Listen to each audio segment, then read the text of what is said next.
bangsa Indonesia. Ini menyatakan kemerdekaan Indonesia. Hal-hal yang mengenai pemindahan kekuasaan dan lain-lain diselenggarakan dengan cara seksama dan dalam tempo yang singkat-singkatnya. Jakarta, 17 Agustus 1945. Nama bangsa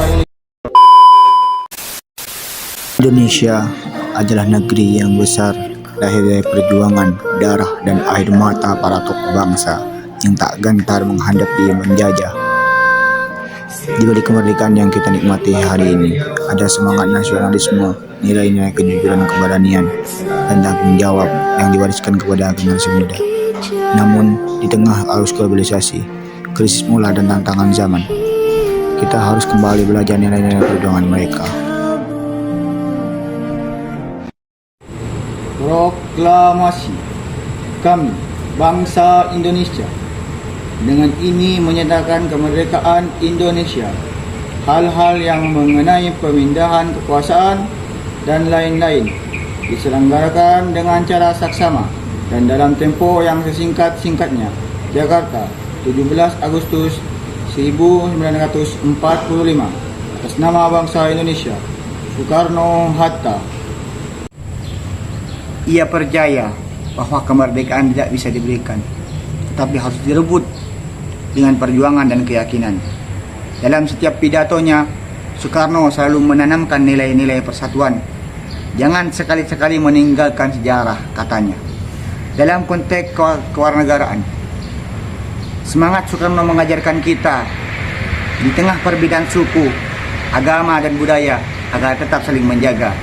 Ia mengingatkan bahwa cinta tanah air bukan hanya ucapan, melainkan tanggung jawab yang harus kita jaga. Bismillahirrahmanirrahim. Bapak Dr. Handes Muhammad Hatta atau Bung Hatta adalah pemimpin yang cerdas, jujur, dan sederhana. Ia dikenal sebagai Bapak Koperasi Indonesia karena keyakinannya bahwa kesejahteraan sejati hanya bisa dicapai melalui kerjasama dan gotong royong. Bapak Muhammad Hatta mengajarkan bahwa demokrasi bukan hanya tentang politik, tetapi juga tentang keadilan ekonomi dan kesejahteraan rakyat. Dalam konteks kewarganegaraan, nilai-nilai Bung Hatta relevan untuk membangun masyarakat yang adil dan mandiri. Bapak Profesor B.J. Habibie adalah sosok yang menunjukkan bahwa cinta tanah air dapat diwujudkan melalui ilmu pengetahuan.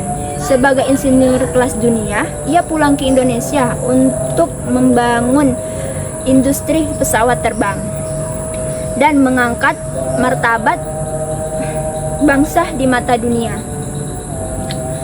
Ketika menjadi presiden, Habibie membawa semangat reformasi dan demokrasi, membuka ruang kebebasan pers, dan menegakkan hak asasi manusia.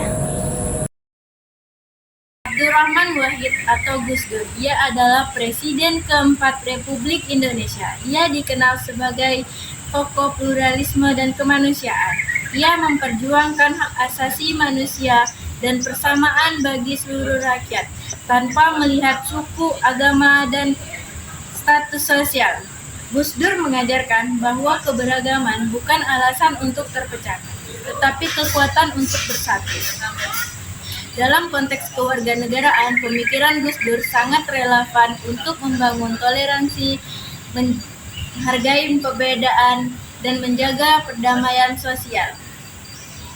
Beliau pernah berkata, "Tidak penting apa agamamu, yang penting adalah kamu bisa berbuat baik kepada sesama." Megawati Soekarnoputri adalah Presiden kelima Republik Indonesia dan pemimpin perempuan pertama di bangsa ini. Sebagai simbol kekuatan dan keteguhan di masa kepemimpinannya, Megawati menjaga kestabilitasan politik, menegakkan demokrasi yang baru tumbuh di pasca reformasi. Ia menjadi contoh bagi perempuan Indonesia bahwa politik bukan hanya milik laki-laki. Dalam konteks kewarganegaraan, perjuangan Megawati relevan untuk memperjuangkan warga negara dalam politik dan pemerintah. Raden Ajeng Kartini adalah seseorang yang memperjuangkan hak perempuan untuk mendapatkan pendidikan dan kebebasan dalam berpikir. Ia juga mengingatkan bahwa kita setiap warga negara berhak atas kesempatan yang sama untuk belajar dan berkembang. Sebagai Menteri Keuangan, Sri Mulyani ini adalah simbol integritas dan profesionalisme. Ia menegakkan transparansi dan akuntabilitas dalam pengelolaan keuangan negara. Dalam kewarganegaraan, ia mengajarkan pentingnya kejujuran dan tanggung jawab terhadap publik. Ki Hajar Dewantara. Ia dikenal sebagai Bapak Pendidikan Nasional. Melalui Taman Siswa, ia berjuang memberikan hak belajar bagi rakyat tanpa memandang status sosial. Semboyannya yang terkenal Ing Ngarsa, Sung Tulada, Ing Madya, Mangun Karsa, Tuturi Handayani, menjadi panduan moral bagi penduduk dan pemimpin bangsa. Dalam konteks kewarganegaraan, Ki Hajar mengajarkan pentingnya pendidikan karakter, moral, dan tanggung jawab sosial.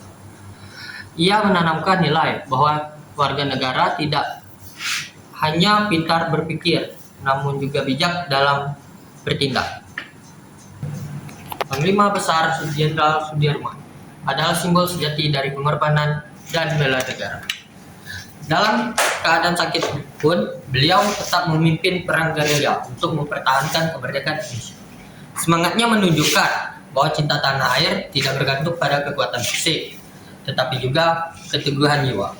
Ia memberi teladan bahwa menjadi warga negara berarti siap berkorban untuk kebenaran, keadilan, dan bangsa.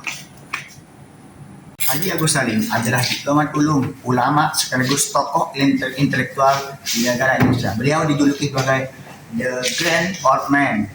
Beliau lahir diberkati semangat pembela kebenaran. Karirnya mencakup berbagai peran, mulai dari pergerakan nasional, melalui Serikat Islam, hingga menjadi Menteri Luar Negeri dan sekaligus menjadi penasihat Presiden waktu awal-awal kemerdekaan. Perjuangan dan peran dalam diplomasi, beliau aktif dalam perundingan internasional penting dalam konferensi meja bundar di Den Haag yang berhasil mengakui kedaulatan Indonesia. Widodo, mengapa inspiratif? Sosok yang naik dari wali kota Solo, Gubernur DKI Jakarta, hingga menjadi presiden. Kepemimpinan dikenal dengan fokus pada pembangunan infrastruktur secara merata dan pendekatan politik memprioritaskan kerja nyata. Isu utama pemerataan pembangunan, kerja nyata, dan demokrasi lokal. Retno Marsudi, mengapa inspiratif? Menteri Luar Negeri perempuan pertama Indonesia, dikenal memiliki kemampuan diplomasi yang ulung dan konsisten dan memperjuangkan ketegasan dan profesionalismenya dalam rangka kepentingan nasional di kancah global. Isu utama diplomasi kemanusiaan global dan kepemimpinan wanita.